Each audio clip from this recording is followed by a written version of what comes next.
Hello दोस्तों, नमस्कार। स्वागत है आपका मेरा यूट्यूब चैनल लर्निंग जीएस वाला में।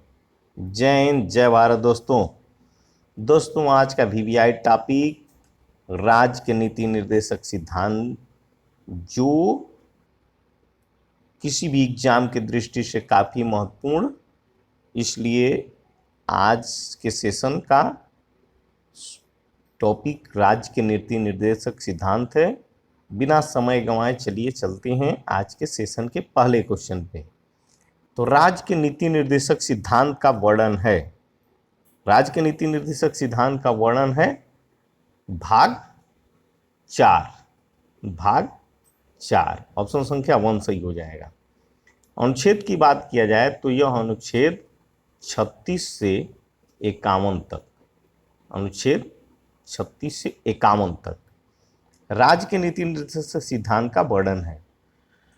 दोस्तों, ये राज्य का नीति निर्देशक सिद्धांत राज्य सरकार के द्वारा लागू किया जाता है और यह नागरिकों को प्राप्त होता है। यह अधिकार राज्य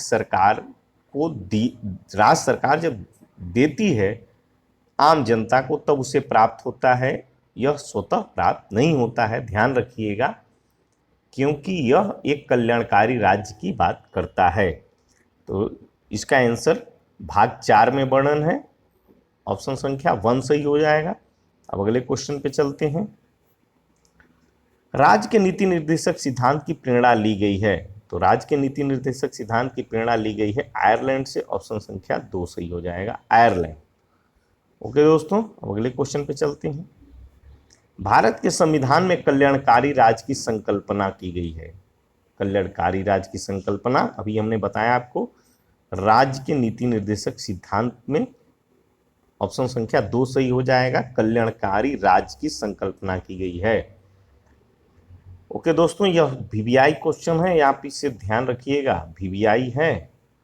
कल्याणकारी राज्य की संकल्पना राज्य के नीति निर्देशक सिद्धांत में दी गई है और ली कहाँ गई है राज्य के नीति निर्देशक? आयरलैंड से।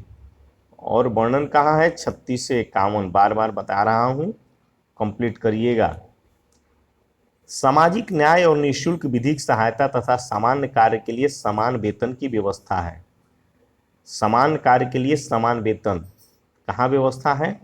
तो अनुच्छेद के 39 क में, अनुच्छेद के 39 क में ऑप्शन संख्या 2 सही हो जाएगा। राज्य जो है समान कार्य के लिए समान वेतन की व्यवस्था करता है, निःशुल्क विधिक सहायता की व्यवस्था करता है, समान न्याय की बात करता है। लेकिन कहीं आप देखे होंगे संविदा पर नियुक्त लोग समान कार्य में समान वेतन नहीं पाते हैं।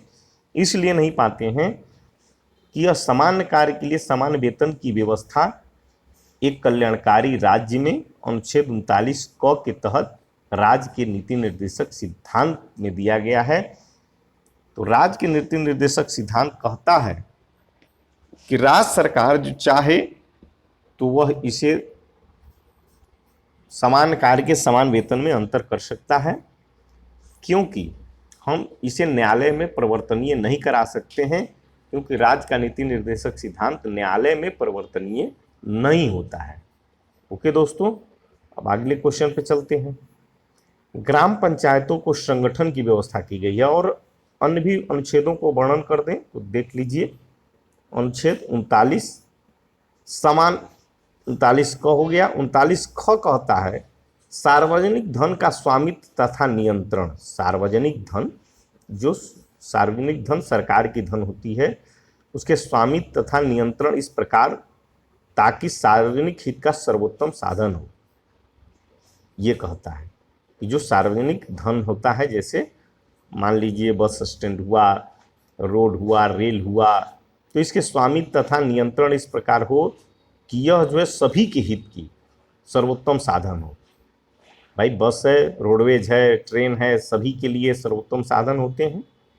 ओके दोस्तों, अनुच्छेद 38 क्या कहता है? अनुच्छेद 38,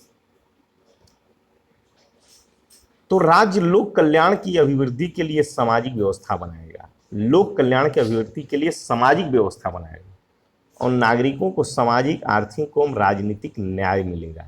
जब वह सामाजिक व्यवस्था बनाएगा तो आम लोगों को सामाजिक, आर्थिक एवं राजनीतिक न्याय मिलेगा। ये हमारा 38 कहता है। ओके दोस्तों, हम अगले क्वेश्चन पे चलते हैं। ग्राम पंचायतों को संगठन की व्यवस्था की गई है। तो ग्राम पंचायतों की संगठन की व्यवस्था अनुच्छेद 40 में की गई है। ऑप्शन संख्या 3 हो जाएगा। ये जो ग्राम पंचायत के बारे में बात की गई है, इसकी जो संगठन की व्यवस्था की गई है, डायरेक्ट क्वेश्चन पूछता है तो अनुच्छेद 40 में की गई है। अनुच्छेद 38 लोक कल्याण की अभिवृद्धि के लिए सामाजिक व्यवस्था बनाना, जिससे सामाजिक, आर्थिक, राजनीतिक न्याय मिले। अनुच्छेद 41 कुछ दशाओं में काम, शिक्षा और लोक सहायता पाने का अधिकार होगा। कुछ दशाओं में काम, शिक्षा और सहायता, लोक सहायता। ओके दोस्तों, अगले क्वेश्चन पे चलते हैं।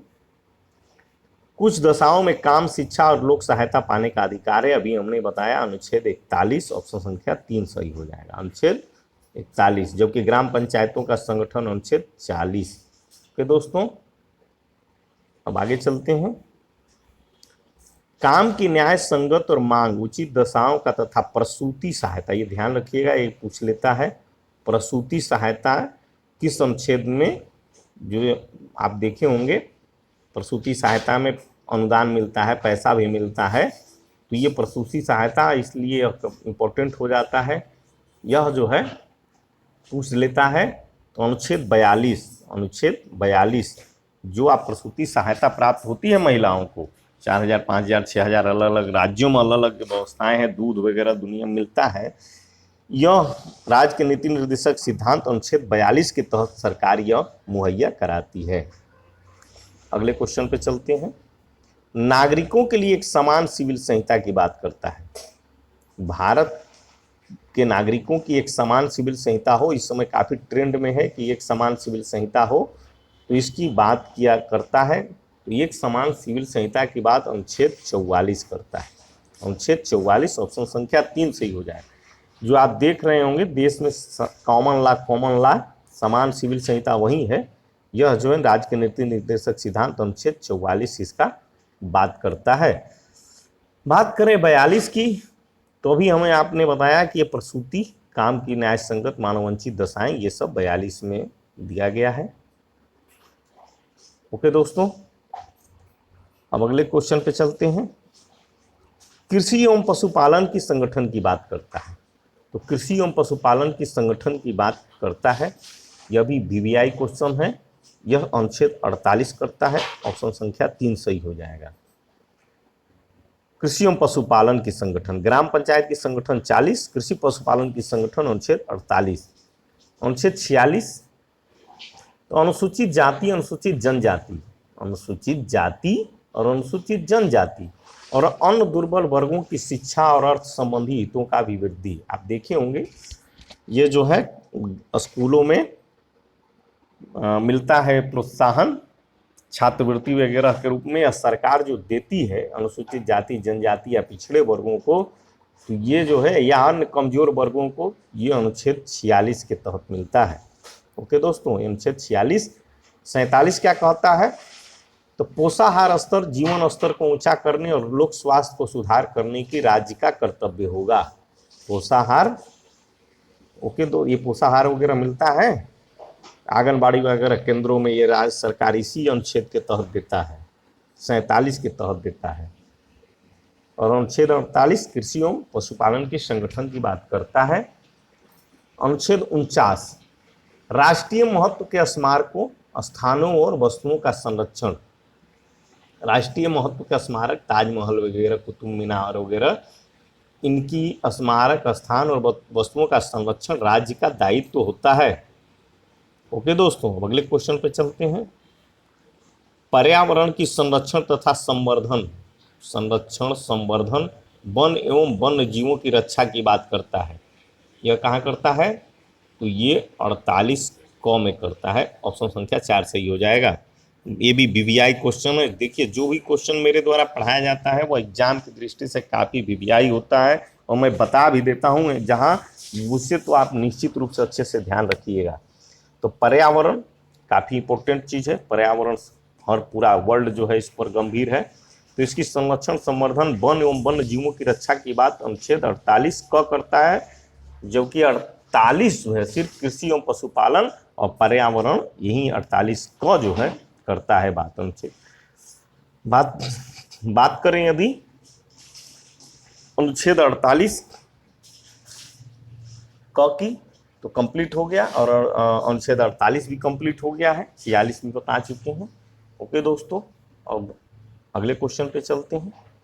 राष्ट्रीय महत्व के स्मारकों, स्थानों और वस्तुओं का संरक्षण की बात, कुतुब मीनार, ताजमहल की, इनको जो है इनके संरक्षण की जो बात करता है वह जो है अनुच्छेद 49 करता है। ऑप्शन संख्या 4 सही हो जाएगा। 48 ग्राम पंचायत कृषि पशुपालन संगठन की बात करता है, और 47 पोषाहार स्तर की बात करता है। ओके दोस्तों, अब अगले क्वेश्चन पे चलते हैं। वीवीआई क्वेश्चन देखिए फिर ये है, कार्यपालिका और न्यायपालिका की पृथक्करण की बात करता है। कार्यपालिका और न्यायपालिका, इस पर मैं एक विस्तृत वीडियो दूंगा। कार्यपालिका, न्यायपालिका और व्यवस्थापिका, ये तीनों अलग अलग पार्ट होते हैं, अलग अलग भूमिका में होते हैं। आप यहाँ पर इस क्वेश्चन का सॉल्व हो जाएगा। कार्यपालिका और न्यायपालिका का पृथक्करण की बात करता है, तो यह करता है अनुच्छेद 50। अनुच्छेद 50 ऑप्शन संख्या 2 सही हो जाएगा। कार्यपालिका और न्यायपालिका की पृथक्करण की बात अनुच्छेद 50 करता है, जबकि अनुच्छेद 49 राष्ट्रीय महत्व के स्मारक, वस्तु एवं स्थान के संरक्षण की बात करता है। 50 कार्यपालिका और न्यायपालिका के पृथक्करण की बात करता है। 51 अंतर्राष्ट्रीय शांति और सुरक्षा की अभिवृद्धि की बात करता है। ओके दोस्तों, अब अगले क्वेश्चन पे चलते हैं। अंतर्राष्ट्रीय शांति एवं सुरक्षा की अभिवृद्धि की बात करता है, तो अंतर्राष्ट्रीय शांति एवं सुरक्षा की अभिवृद्धि की बात अनुच्छेद 51 करता है। अनुच्छेद 51 ऑप्शन संख्या 2 सही हो जाएगा। जबकि 50 कार्यपालिका और न्यायपालिका के पृथक्करण की बात करता है। 40 ग्राम पंचायतों के संगठन की बात करता है। 42 काम की न्याय संगत और मानवीय दशा प्रसूति सहायता जो अभी बताए वो करता है। ओके दोस्तों, अगले क्वेश्चन पे चलते हैं। राज्य के नीति निर्देशक तत्व एक ऐसा चीज है जो बैंक की सुविधा अनुसार अदा की जाएगी, यह कथन है किसका? यह कथन है के.टी. शाह का। ओके दोस्तों, तो आज के सेशन का यह मेरा लास्ट क्वेश्चन था। दोस्तों, यह काफ़ी इम्पोर्टेंट क्वेश्चन है, आप इसे बार बार रिवीजन करके कंप्लीट कर लीजिएगा। इससे बाहर कहीं कुछ नहीं पूछता है, जो भी आपको पढ़ा दिए हैं आपका इतना में कंप्लीट हो जाएगा, और आप किसी भी एग्जाम में राज्य के नीति निर्देशक सिद्धांत के क्वेश्चन को 100% बना करके आएंगे। थैंक यू दोस्तों।